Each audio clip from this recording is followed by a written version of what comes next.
you like your video games to come well dressed with sassy backchat and floppy haircuts? Well then stay tuned for Devil May Cry 4.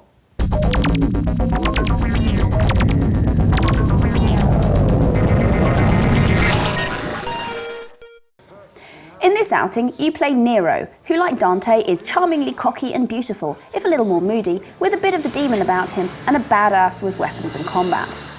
Nero actually starts off hunting Dante, who in the introductory sequence murders a religious official, but the plot twists and turns and you get to play as both through the game, which is driven by Nero's love interest, Kyrie, who has a beautiful singing voice, enormous breasts, and Arwen Evenstar's necklace.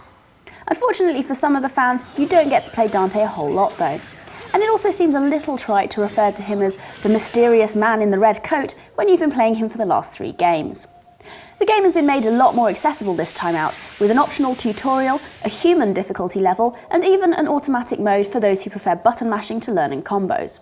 The non-auto moveset itself is also less of a trial than previous outings, and you also have a range of auto skill up options if you find fine-tuning your levelling up a bit too confusing to deal with, and which will select easier moves for you if you want.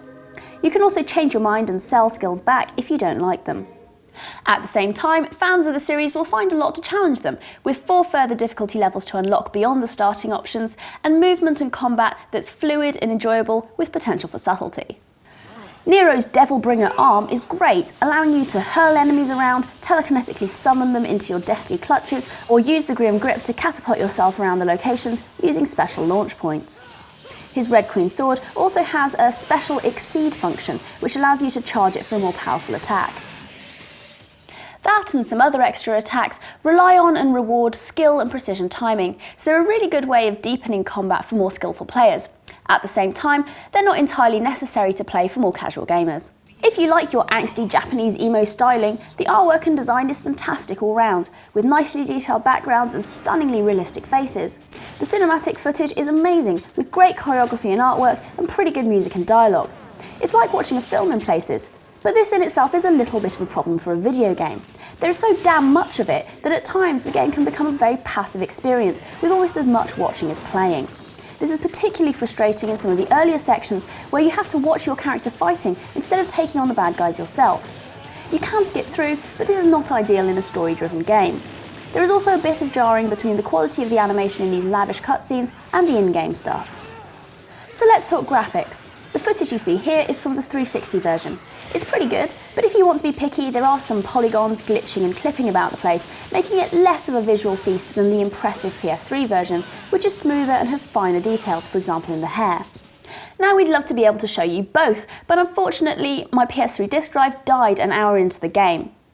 Now while the PS3 has superior graphics, it also has a 20-minute install time, which when followed by the lengthy introduction footage makes getting into the game on that platform a little bit of an ordeal. There are longish load times between scenes on both the 360 and the PS3. It's a long game and this makes it pretty good value and mixes together exciting combat, reasonably challenging puzzle solving and some platforming, although despite all the hoods this is certainly no Assassin's Creed. It is linear, but there is some reward for those who explore little side avenues. There is a downside though, as some of the length is provided by reusing level bosses and a certain amount of backtracking. But my major gripe with the game, even aside from the excessive cutscenes and the recycling, is the camera work. It's pretty damn infuriating in places and will frequently take control from you, sometimes reversing your movement control as it changes angle, or jumping oddly between views, making it harder to negotiate your location clearly. But overall, there's an awful lot here for fans of stylish visuals and attitude and solid yet spunky combat. 4 stars.